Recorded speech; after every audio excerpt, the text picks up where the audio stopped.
রাঙামাটিতে কোটি টাকার সড়কের স্বপ্ন ভেঙে দিচ্ছে অনিয়মের বাস্তবতায়। বিস্তারিত থাকছে ডেস্ক রিপোর্টে।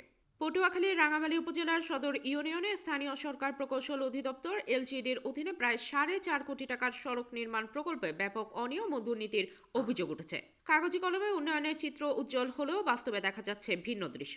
2023-24 অর্থ বছরে প্রায় 4,46,00,000 টাকা ব্যয়ে 6.25 কিলোমিটার দীর্ঘ একটি সড়ক নির্মাণ প্রকল্প অনুমোদন দেওয়া হয়। গঙ্গিপাড়া সরকারি প্রাথমিক বিদ্যালয় থেকে সামুদাফত সড়ক হয়ে বটতলা পর্যন্ত এই সড়ক নির্মাণ কাজ করছে ঠিকাদারি প্রতিষ্ঠান মেসার্স নাজমুল শাহাদা ট্রেডার্স ও তত্ত্বাবধানে রয়েছে স্থানীয় সরকার প্রকৌশল অধিদপ্তর।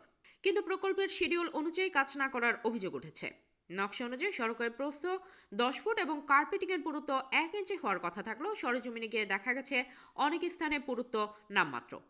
এমনকি কাজ শেষ হওয়ার কয়েকদিন পরও সড়কের ভেতরের অংশ শক্ত হয়নি। এই রাস্তার সম্পূর্ণ কাজ অনিয়ম।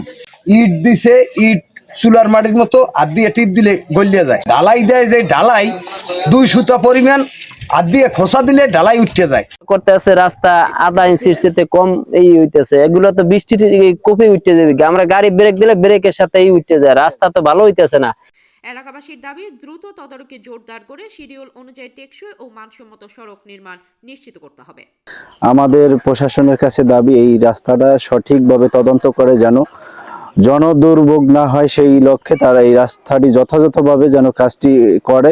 এখানের যে ইট দিছে, যে ইটটা আমরা এর থেকে বেটার চুলার মাটিও ভালো আমার মনে হয়। যেটা দেখছি আমরা হাত দিয়ে চাপ দিলে ভাঙে যায়, এবং পা দিয়ে এই যে রাস্তা করছে, পেজ দিছে, ঢালাই করছে, জুতা দিয়ে ডলা দিলে এই ঢালাই এখনই উঠে যাইতেছে। তাহলে আমাদের এই রাস্তার কতদিন টিকবে আমরা জানি না। এটা সঠিক তদন্তের মাধ্যমে যেন রাস্তাটা সঠিক প্রসেসে করে, এই দাবি আমরা করছি।